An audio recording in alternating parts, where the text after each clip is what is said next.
nose ring.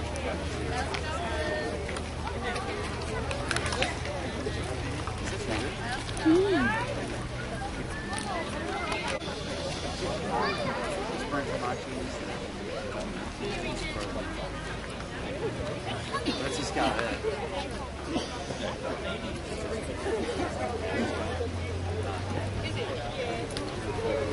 That's just got there.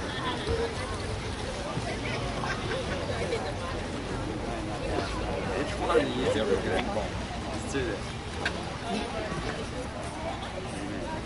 Let's do one parallel.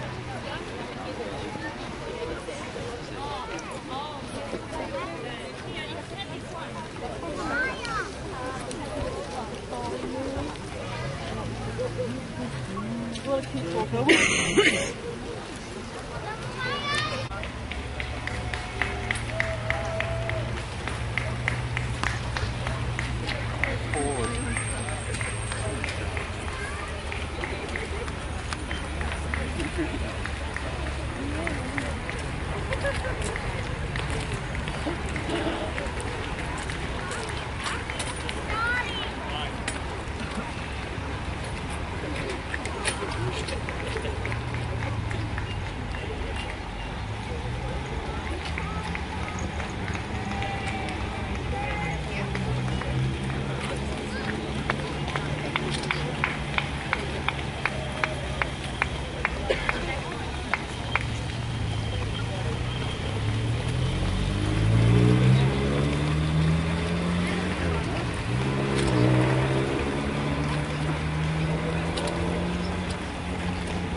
Can't they just walk over?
Sketcher, you're making a new one?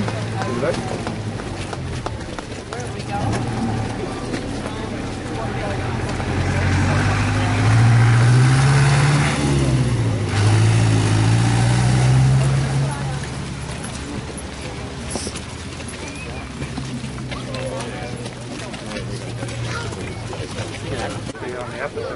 why would I be on the other side?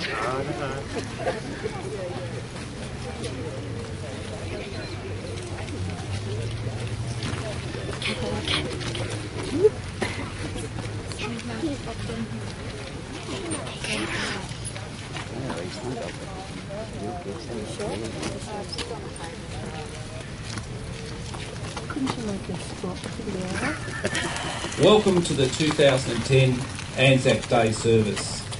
It's very humbling to see so many people turn out today. Obviously the Anzac spirit is alive and well in Cockatoo. Before I start proceedings, I'd like to acknowledge a few people who have put together today's service. The Australian 310 Army Cadet Unit, led by Guard Commander Lieutenant Veronica Foster, Pastor Owen Prout from the St Luke's Church,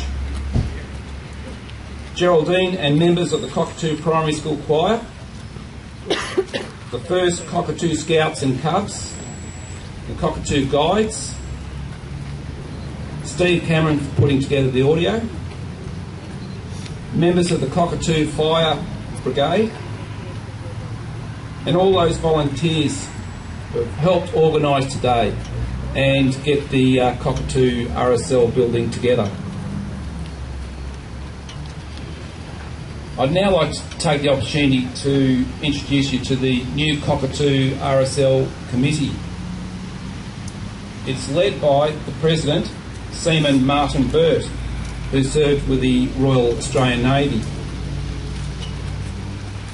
The Vice President, Gunner Brian McComsky, he served with the Australian Army Reserves as an artilleryman with the 2nd Field Regiment.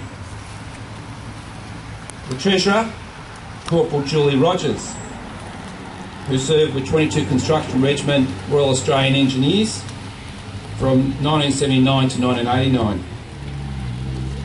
And the Secretary, Julie Skipsey, who also finds time somehow to serve with the Cockatoo Fire Brigade. And I'd also like to make special mention of Jaron Bennett, who won the Humanitarian Award on Australia Day for his caring of our late President, Mr Bob Simons.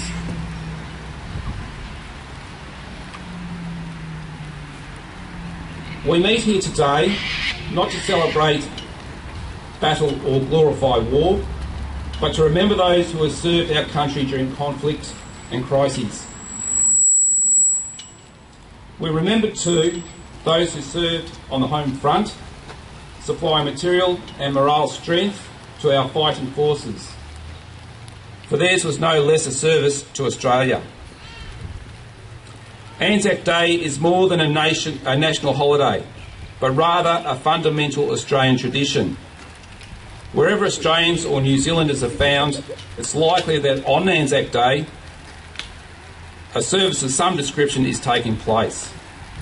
Such is the feeling that Australians have for the 25th of April. Anzac Day is not merely a date or some remote campaign, but rather a spirit.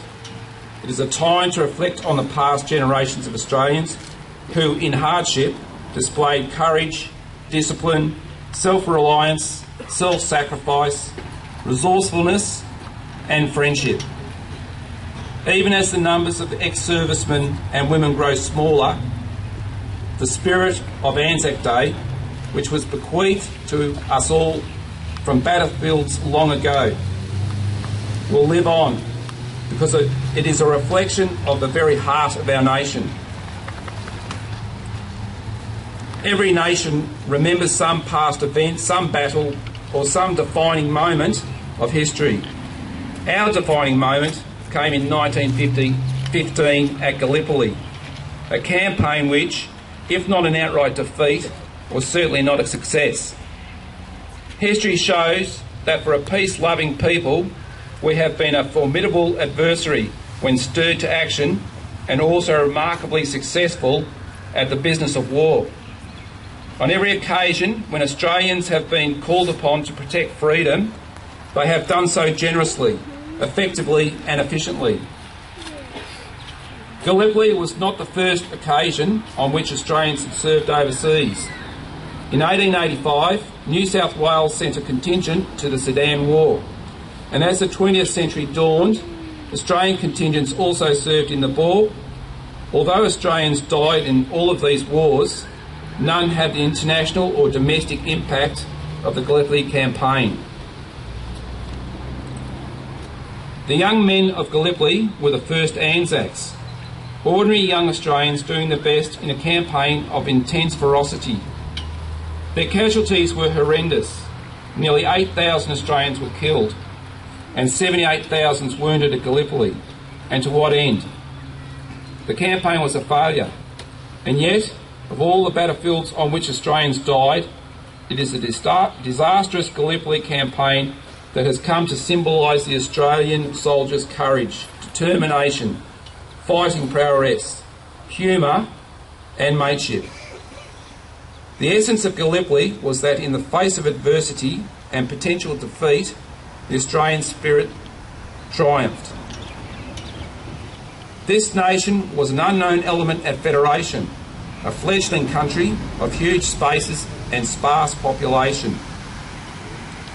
The pride and grief of Australia following Gallipoli formed a bond so strong that it made a statement to the world that we had come of age and that our armed forces and people are truly now of one nation. By coming together on April the 25th each year, this spirit of national unity is rekindled. Serving the nation takes many forms.